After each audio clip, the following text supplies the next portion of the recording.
Okay, guys, it says that we are live, so hopefully I'm coming through. What I wanted to talk about tonight is a little bit about alchemy. That's basically what we're doing. All the rituals that we're doing, whether you're doing pentagram rituals, whether it's the lesser pentagram, the supreme pentagram, whatever, hexagram rituals, the middle pillar, the rose cross, all of those things are what in alchemy we would refer to as the opus minor or the lesser work. Not lesser in that it's unimportant, because I honestly think it is tremendously important. I talked about this before, how there are ways of trying to skip straight to the great work, which is kind of what Zen does a little bit. But I think most Westerners don't respond very well to that. But I wanted to talk a little bit about what this stuff means. In alchemy, you hear these phrases, like the terrestrial body, the lunar body, the solar body. And I'm writing about that a little bit right now. The thing that I've always tried to do with magic is break it down and explain it in a way that anyone can understand it. I'm not bringing anything new to the table. I always say, when people first start picking up books like the Golden Dawn, Israel Regardie's Golden Dawn, or some of the Crowley material or whatever, you try to read this stuff. And when you're first starting off on this path, you can't make heads or tails out of it. People pretend they can, but they can't. They do it because it's trendy or cool or whatever. But what I've always tried to do with my work is break this stuff down without watering it down, but break it down into a way that anyone can understand it. And that's what I'm aiming and trying to do here with internal alchemy. And I may expand on this a little bit. I may write more about this, maybe do a series of these. I'm not 100% sure yet. We'll see. We'll see what people are interested in, what have you. But I'm going to start reading this. This is about the terrestrial body, the lunar body, and the solar body. If you spend any amount of time reading about alchemy, you'll run into phrases like the lunar body and the solar body. They're everywhere, in old manuscripts, in the writings of Renaissance magicians, even in modern occult books. But rarely will you ever find them explained in plain English. They're usually wrapped in cryptic language, vague metaphors, or references to mythological gods and planets. You're left wondering if the author actually understands what they're talking about, or if they're just repeating something they read in another equally confusing book. These terms aren't mystical riddles. They describe something very specific and something that's actually possible to work toward. You don't have to guess what they mean. You can experience it directly if you're willing to put in the work. And I don't think, just stopping for 1 second, I don't think that, when I'm talking about how it's always explained in these cryptic language and metaphors and stuff like this, I don't think that's always because the person can understand it or doesn't understand it. Sometimes I think that is the only way you can describe something. Some of this work you try to put into words, and the only way you can do it is in metaphors. You can't describe, exactly what's happening. You can only frame it as a metaphor to kind of give the person an idea. The thing is, this is what in Zen they call people mistake it. Like if there's a finger pointing at the moon, they say mistaking the finger for the moon. Like trying to put this stuff, even using metaphors to describe it, that's the finger pointing to the moon. A lot of people get distracted. They don't realize the finger is not the moon. They keep looking at the finger, looking at the metaphors. They don't understand what's beneath it, so to speak. But I'm going to keep going. So before we begin any kind of alchemical or ceremonial magic practice, any of that kind of stuff, what we are is what would be called the terrestrial body. Before you start any kind of alchemical or spiritual practice, you're operating from what's called the terrestrial body. This is the default human state, the state of consciousness almost everyone is in. Terrestrial consciousness is rooted in survival. It's a constant push and pull between pleasure and pain, desire and fear. People in this state live almost entirely in reaction to whatever's happening around them. They're pulled this way and that by circumstances, by other people's moods, by advertising, by politics, by whatever's trending on social media. It's like living in a fog. You think you're making conscious decisions, but most of the time you're just reacting, recycling the same patterns you inherited from your family, your culture, or your past traumas. In this state, the mind is restless and scattered. The emotions are either suppressed or running absolutely wild. Most people in this state neglect or abuse their bodies. They feed on junk food, they deprive themselves of movement, they don't get enough exercise, or they just ignore the body entirely until it gets sick and starts breaking down. This is the lead that they're talking about in alchemy. That's what I mean about the metaphors. This is the lead described. Lead is a metaphor. That lead, it's heavy, dull, inert. It's not evil. It's just unrefined. This is the state that we all start from. No one can skip this step. It's what we're born into. And it's why the first phase of alchemy, the lesser work, exists to start rectifying that, to start remedying that. So the first step after the terrestrial body is the lunar body, the work of the moon. The lesser work is about creating the lunar body. This is where the transformation begins. The moon doesn't produce its own light. It reflects the sun.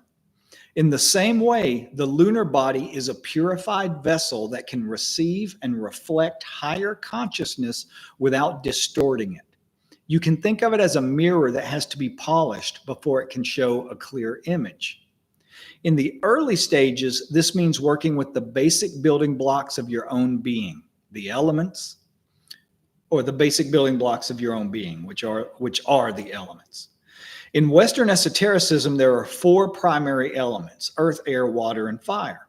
And every planet, zodiac sign, whatever, they all have elemental natures.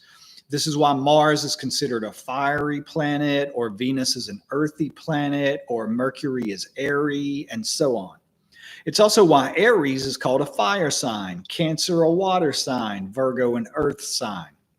When you work with these forces through ritual, meditation, and daily practice, they begin to refine the parts of you that correspond to them. So just to clarify, when I'm talking about elemental work, I'm talking about the elements, the planets, and the astrological work. All of that, it falls into the category of what I'm calling elemental work. It's why I explain that about the planets and the signs, corresponding to different elements.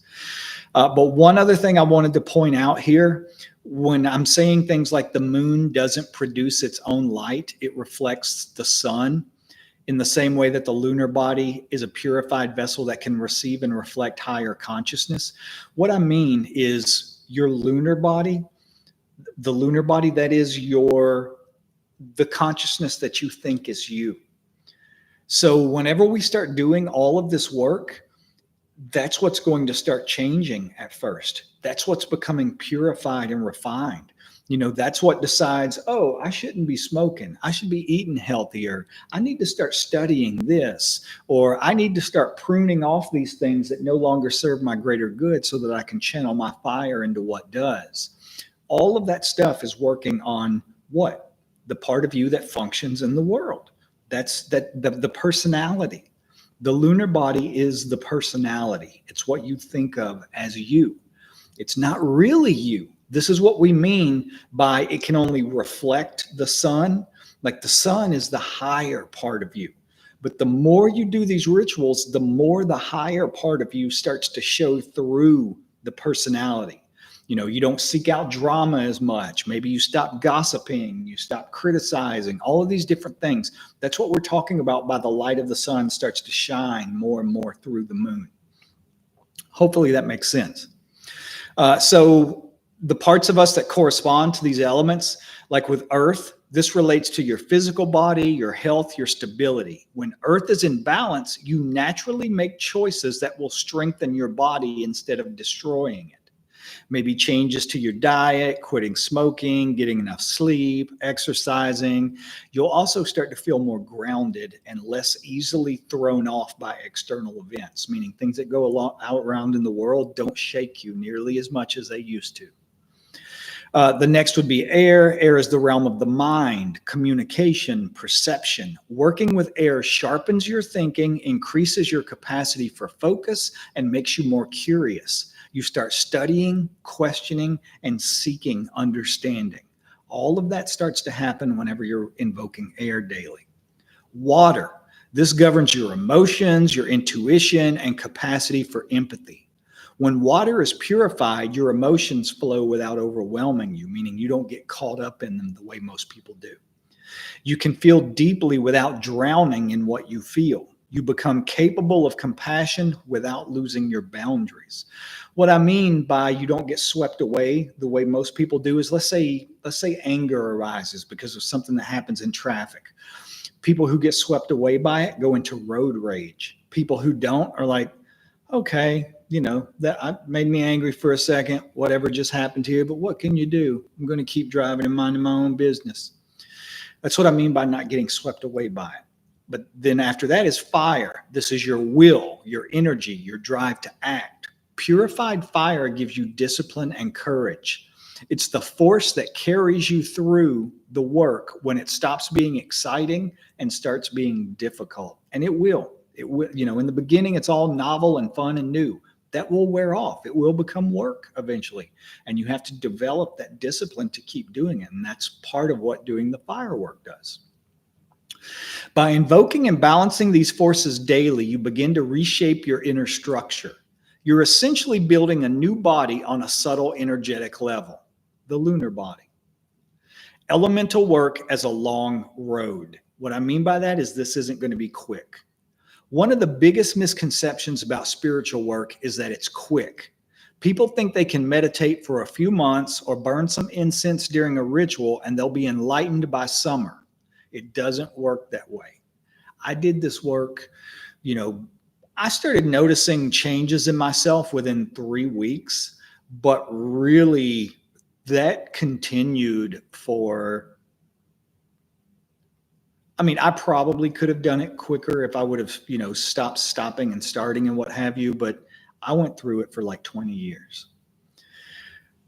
The creation of the lunar body can take years. In fact, it should take years. This is the stage when you're clearing out the debris of the terrestrial state, old habits, destructive thought patterns, unresolved emotional wounds, all the things that we call the Ouroboros, the serpent biting its own tail in a circle. All of these things fall into that. If you rush this, what you're trying to do is build a cathedral on a foundation of sand. During this time, you may cycle through different elements more than once. You might spend months focusing on earth, cleaning up your health, becoming more disciplined with your environment, only to realize that your emotional life, the water, is a mess and needs equal attention. Then air might call you to deepen your study and refine your thinking, followed by fire to strengthen your willpower. Each cycle will make you stronger, clearer, and more stable. Slowly, the lunar body begins to take form. What does that mean? The lunar body begins to take form. It means your personality, this consciousness that you function through during a daily basis, is going to take on a new shape. You're not going to be exactly the same person you were. You're going to be more exalted. What do I mean by more exalted? Things like I was just describing about not as prone to drama. You don't get angry near as quickly. When you do get angry, it passes a lot faster. We'll always still feel those things, but it will be in a much different way than someone who still has that terrestrial level of consciousness. So from lunar to solar, that's where the great work is. The great work is the solar. Once the lunar body is strong enough to hold steady, you can begin the magnum opus, the great work. This is where you build the solar body. If the lunar body is the polished mirror, the solar body is the light that shines from within it. The lunar body reflects, the solar body radiates. The solar body is your divine self fully integrated into your human life. Once again, what does that mean? It means being fully present. You're not thinking about the past. You're not thinking about the future. You're not filled with anxiety and despair over things that might or might not happen or did happen in the past. You're just here. You're focused. You're experiencing the body and everything going on around you in the present moment.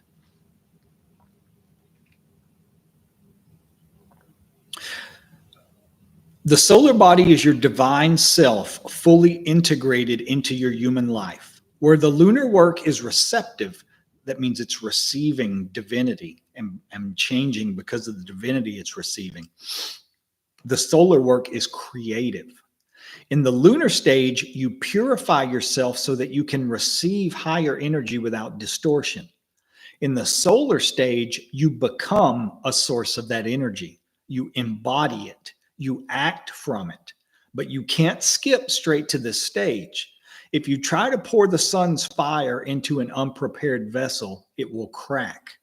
That's why so many people get burned out, or worse, when they dive into advanced practices without doing the groundwork first. So why does this matter? In the age of shortcuts, the idea of spending years just building the lunar body might sound unappealing. But the truth is, this is where the deepest transformation happens. Before the work, you live in the confusion and reactivity of the terrestrial body. You're just a passenger in your own life, reacting to everything, but rarely actually steering the ship.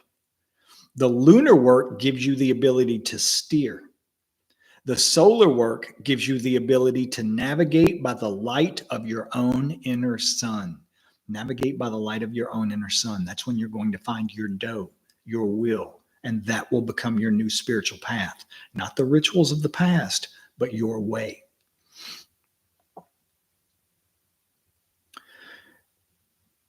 The truth is, in an age of shortcuts, the idea of spending years just building the lunar body might sound unappealing. But the truth is, this is where the deepest transformation happens. And I say that to you from firsthand experience. You know, I'm talking about how much I changed when I was doing this work. There were time periods when I would look back and realize I wasn't even the same person 2 weeks later. This is where the deepest and most profound changes start to take place. Before the work, you live in the confusion and reactivity of the terrestrial body. I already read that. I'm going to read this last part again. We're almost done. The lunar work gives you the ability to steer. The solar work gives you the ability to navigate by the light of your own inner sun. And when these two are united, when the moon's receptivity and the sun's radiance merge, that's when you complete the great work. You know, you're no longer just surviving or just seeking. You've become a living bridge between the human and the divine. And this is expressed in a whole bunch of different ways in all different cultures and traditions and paths. You know, Crowley called it, for example, aligning your personal will with the universal will. That means aligning like the personality that you experience reality to with your higher self, all integrated completely into the body, all functioning as one. That's aligning the little self with the big self, or the microcosm with the macrocosm, whatever you want to call it. I hope you got something out of this, and that this hopefully made this make a little more sense to you whenever you hear these things. And like I said, I may go deeper into this. I'm going to think about it for a while, see what comes up, and maybe write a little more about it. We will see. Either way, I will see y'all back here very soon for another live stream to talk about whatever y'all want to talk about and answer questions. See you soon. Have a good night.